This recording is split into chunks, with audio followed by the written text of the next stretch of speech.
So hi everyone, welcome back to another video. और आज की इस वीडियो में हम बात करने वाले आपकी unit 3 of business communication. Unit 3 में जो हमारा मेजर टॉपिक है that is report writing. So report writing के मेजर टॉपिक को जो कवर करने वाले हैं, इसमें हम टाइप्स देखने वाले रिपोर्ट्स की, फॉर्मल रिपोर्ट, कंपोनेंट्स वगैरह, पर्पस वगैरह, इन सब के में देखने वाले हैं। सिलेबस का अगर आपने डिस्कशन वीडियो नहीं देखा तो आप चेकआउट कर सकते हो, वो मैंने चैनल पर ऑलरेडी डाल दिया है। तो यूनिट 1 और 2 का कंटेंट ये सारा आपकी स्क्रीन पर है ही। बाकी मैं आपको यूनिट 1 और 2 के एक्सप्लेनेशन वीडियो में जो कंटेंट सारा प्रोवाइड कर चुकी हूँ। आ जाते सीधा यूनिट 3 पे ना।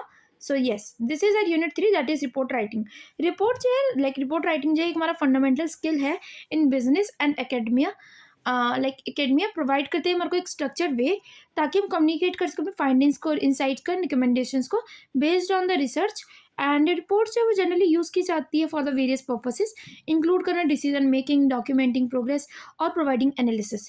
Then we have the types of reports. So generally बहुत सारी टाइप्स होती है रिपोर्ट्स की। एक होती है इनफॉर्मल रिपोर्ट, एक होती है फॉर्मल रिपोर्ट्स, और भी बहुत सारी होती है। सो रिपोर्ट्स जो है वो वेरियस फॉर्म्स में होती है, जो कि डिफरेंट डिफरेंट पर्पस जो है वो सर्व करती है। सबसे पहले अगर हम बात करें इनफॉर्मल रिपोर्ट्स के बारे में, इनफॉर्मल रिपोर्ट्स जनरली शॉर्टर होती हैं एंड लेस स्ट्रक्चर्ड होती है, मोर कन्वर्सेशनल होती है इन टोन, और ये जनरली यूज़ की जाती है for internal communication within the organisation and are less formal in terms of style and format. जैसे कि अगर आप ईमेल लिख रहे हो समराइजिंग अ मीटिंग और अ प्रोग्रेस, मेमोरेंडम्स लिख रहे हो, मेमोज लिख रहे हो, लाइक आउटलाइनिंग की इंफॉर्मेशन और अपडेट्स, ब्रीफ समरी लिख रहे हो ऑफ अ स्पेसिफिक टास्क और situation. Then is the formal report. So formal reports में we have is like formal reports जो जनरली मोर डिटेल्ड होती है, स्ट्रक्चर्ड होती है और कॉम्प्रिहेंसिव होती है। जो टिपिकली यूज़ की जाती हैं कि ताकि हम कन्वे कर सकें अपने कॉम्प्लेक्स हमारे मेजर इन्फॉर्मेशन को, आइडियाज़ को, जो कि रिक्वायर्ड होते हैं for a formal writing style. जैसे कि रिसर्च रिपोर्ट्स हो गई, एनुअल रिपोर्ट्स हो गई, feasibility reports, technical progress and the field work reports. Formal reports जो है वो ऑफन लॉन्गर होती है, रिक्वायर करती है सारे एडरेंस एंड यूज़ करना फॉर्मेट और guidelines as they are usually shared with the senior management, clients और the external stakeholders. Formal report जो है जनरली वो लाइक कंपोनेंट्स और उसके पर्पस देखें हम। सबसे पहला आपके पास होता है इसमें एक टाइटल पेज। सो जो टाइटल पेज होता है वो कंटेन करता है रिपोर्ट के टाइटल को, name of the author and the organisation name if applicable, and the date of submission. Something like example आपको दिया हुआ है, title of the report, authors name, company and organisation name, फिर आप कहते हैं डेट। देन ये is the table of contents. So कौन कौन सी मेजर चीज़ें लिखी होती है इसमें, सबसे पहले होता है एग्जीक्यूटिव की समरी। सो एग्जीक्यूटिव समरी जो प्रोवाइड करता है आपको एक concise overview of the report content, कि पूरी रिपोर्ट में क्या क्या चीज़ें मेंशन है उसके बारे में बताया जाता है। ये समराइज करता है आपके मेजर पर्पस को, फाइंडिंग्स को एंड रिकमेंडेशंस को, कि क्यों आप ये पर्टिकुलर रिपोर्ट जो है वो लिख रहे हो। देन हमारा होता है इंट्रोडक्शन। इंट्रोडक्शन में आप आउटलाइन करते हैं सारी मेजर बैकग्राउंड्स वगैरह के बारे में, कि पहले क्या हुआ है, क्या क्या चीज़ें रही हैं, फैक्ट्स वगैरह पहले के बताते हो, ऑब्जेक्टिव्स बताते हो फॉर द रिपोर्ट, एंड ये सेट करते हैं हमारा context for the report content, and ये एक्सप्लेन करता है कि क्यों हमारी रिपोर्ट जो है वो लिखी गई है। Then we use the methodology. So ये सेक्शन जो है वो डिस्क्राइब करते हैं कि क्यों जो हमारी रिसर्च हुई है और एनालिसिस हुए हैं जो कि कंडक्ट किए गए हैं। ये इंक्लूड करता है हमारे सारी मेथड्स को, टेक्निक्स को एंड सोर्सेज को, जो कि यूज़ किए जाते हैं कि हम गैदर कर सकें इंफॉर्मेशन और data. For example in the field work report जो है, like in a field work report, जो मेथोडोलॉजी है वुड एक्सप्लेन कैसे जो हमारा डेटा है was collected from the field. Then use the fieldings results. So मतलब फाइंडिंग्स एंड द रिजल्ट्स। तो जब हमारी रिपोर्ट का हो जाती है, मतलब हम जब रिपोर्ट लिख रहे होते हैं, तो जब भी हमने जो भी चीज़ें फाइंडिंग्स करी हैं उसके बारे में हम रिजल्ट्स के बारे में लिखते हैं। ये जो सेक्शन है वो प्रेजेंट करते हैं आपका एक raw data, facts and the results जो आपको रिसर्च में मिले। Then use the analysis and the discussion. So in the analysis section जो फाइंडिंग्स होती है इंटरप्रेटेड, उसको इंटरप्रेट किया जाता है और उसको एनालाइज किया जा सकता है, उस पर्टिकुलर टॉपिक्स पर डिस्कस किया जाता है, डिस्कस एलिमेंट्स वगैरह वो बन जाता है। Then we have the conclusion, जहाँ पे जो कंक्लूजन होता है, हमारी पूरी समरी होती है, जो भी हमने मेजर फाइंडिंग्स में पाया है उस सबको हम लिखते हैं in the conclusion. Then use the recommendations. If applicable जो सेक्शन जो है सजेस्ट करते हैं एक्शंस और the strategies based on the conclusion, और ये रिकमेंडेशंस जो है वो प्रैक्टिकल होने चाहिए, क्लियर होने चाहिए और अकाउंटेबल होने चाहिए। उसके बाद आप कहते हैं references and the bibliography. Then आप कहते हैं अपेंडाइसिस।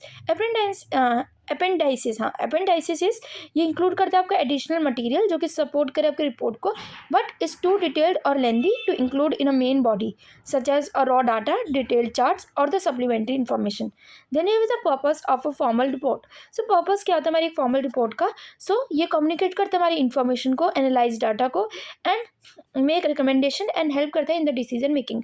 फॉर्मल रिपोर्ट्स जो वो जनरली यूज़ की जाती हैं for the documenting research and the presenting findings, making proposal or the evaluating projects. Then ये ऑर्गेनाइज करना information in reports. So effective organisation जो है ये क्रूशियल होती है ताकि हम इंश्योर कर सकें कि जो हमारी रिपोर्ट है वो क्लियर है एंड लॉजिकल है। प्रॉपर स्ट्रक्चर और जो रिपोर्ट है वो अलाउ करती है रीडर्स को कि वो इजीली फॉलो कर सके एक पूरे नैरेटिव को। देन वी हैव इस कुछ की एलिमेंट्स जो कि ऑर्गेनाइज करते हैं हमारी रिपोर्ट को। First is outlining and numbering section. So outline करना इन्वॉल्व करते हैं हमारे ऑर्गेनाइज करने को एक रिपोर्ट को, रिपोर्ट के कंटेंट को। यह हेल्प करते हैं कि इंश्योर किया जा सके कि सारी नेसेसरी इन्फॉर्मेशन जो है इंक्लूड करती है हमारी रिपोर्ट में। Then we have the main section. Main section में हम introduction, methodology, findings, analysis, conclusion, मतलब ये आपके जो सारे हैं रिकमेंडेशंस, सब सेक्शंस का ब्रेक डाउन करते हुए ईच मेन सेक्शन जो है वो स्मॉलर पार्ट्स में होता है, मोर स्पेसिफिक सब सेक्शंस होते हैं। और इफ़ नीडेड एग्जाम्पल लाइक एक सेक्शन है on a survey result with in the findings. So findings के अंदर में आप सर्वे का रिजल्ट्स के नाम से एक पर्टिकुलर सेक्शन या सब हेडिंग आप लिख सकते हो। Then is the section headings and the sub headings. So headings और सब हेडिंग्स जो है वो प्रोवाइड करते हैं आपका स्ट्रक्चर एंड गाइड करते हैं रीडर्स को थ्रू द रिपोर्ट। वो ब्रेक करते हैं, ब्रेकअप करते हैं the text, making it easier to the digest. Then we have is use of clear and descriptive headings जो कि समराइज करें हमारे कंटेंट को of the section. Sub headings जो है वो हेल्प करती है डिवाइड करने में हमारे सेक्शंस को into a smaller more focused parts. Example जैसे हमारा हो गया फाइंडिंग्स हो गया, सर्वे रिजल्ट्स हो गया, या इंटरव्यू हो गया with the stakeholders. Then we have the presentation. So अगर आप प्रेजेंटेशन में देखोगे तो जो हमारी प्रेजेंटेशन होती है, हमारी एक रिपोर्ट होती है, ऑफ अ रिपोर्ट इंक्लूड करती है formatting and the visual elements जो कि एनहेंस करें हमारे रीडेबिलिटी एंड द प्रोफेशनलिज्म। सो इसमें हमारा आता है एक तो कंसिस्टेंसी, यूज़ करना consistent fonts, margins and spacing throughout the document, charts and graphs. So visual aids like charts या graphs का यूज़ करना like जनरली समराइज करने के लिए हमारा डेटा, और ताकि जो है उस पर्टिकुलर डेटा को और ज़्यादा इजीली अंडरस्टैंड कर सकें। Then we have the clarity, ensure करते हैं कि जो हमारी राइटिंग जो है वो क्लियर हो एंड अवॉइड करे unnecessary complexity. Bullet points and the numbered list जो है वो प्रोवाइड करती है, इंप्रूव करती है हमारी क्लैरिटी को। Then is the writing reports on field work and the visits to industries और business concerns. So field work reports जो है वो जनरली रिपोर्ट्स होती हैं ऑन इंडस्ट्री या फिर बिजनेसेस विजिट्स पे, एंड ये जनरली लिखी जाती है after gathering the first hand information by visiting an organisation. Observe करना इसके प्रोसेसेस को एंड कंडक्ट करना इंटरव्यूज़, ये सारे इंपॉर्टेंट काम होते हैं इसमें। कंपोनेंट्स बात करें फील्ड वर्क्स में, लाइक फील्ड वर्क रिपोर्ट्स में, तो सबसे पहले इसमें इंट्रोडक्शन होता है, देन हम डिस्क्रिप्शन लिखते हैं हमारे विजिट का, ऑब्जर्वेशन लिखते हैं, उसका एनालिसिस एंड देन कंक्लूजन लिखते हैं, रिकमेंडेशंस एंड द अपेंडेंसेस फिर उसके बाद आती है। समराइज करना एक एनुअल रिपोर्ट और of companies. So annual report जो है वो प्रोवाइड करती है कॉम्प्रिहेंसिव समरी कंपनी के पूरे फाइनेंशियल परफॉर्मेंस, ऑपरेशंस एंड एक strategic direction over the past year. Summarise करने एक एनुअल रिपोर्ट को वो रिक्वायर होता है ताकि कैप्चर किया जा सके key aspects of the document in a concise manner. Then what is the purpose of summarizing the annual report? पहला कि प्रोवाइड करना clear overview of a companies financial health and performance. Then analyse करना business की strategies को and the operational result, ताकि उसके अलावा assess करना स्टेक होल्डर्स को, इन्वेस्टर्स को एंड द मैनेजर्स को in making the inform decision. Then is the structure of a summarised annual report. So इसमें सबसे पहले हमारा आता है इंट्रोडक्शन, एक ब्रीफ आपकी समरी होती है। Then is the financial overview, then is the operations review, then is the management discussion, उसके बाद होता है आपके सारे की अचीवमेंट्स, देन होता है आउटलुक एंड देन होता है conclusion. Then is the principles of summarising. So principles में जो है जनरली आता है एक तो brevity. So in terms of brevity, so focus होता है हमारे majorly on the important facts, figures and the points. Then is the clarity, present करना कॉम्प्लेक्स फाइनेंशियल डेटा को एंड ऑपरेशनल डिटेल्स को सिंप्लीफाइड मैनर में, उसे हम बोलते हैं clarity. Then is the objectivity, avoid करना हमारे पर्सनल ओपिनियंस को, और मेजर जो हमारा ऑब्जेक्टिव है रिपोर्ट को लिखने का उसी पे स्टिक करना बहुत ज़्यादा इंपॉर्टेंट होता है। Then is drafting minutes. So minutes of meeting generally बोला जाता है, जैसे कंपनी बोलती है draft the minutes of meeting, that is MOM।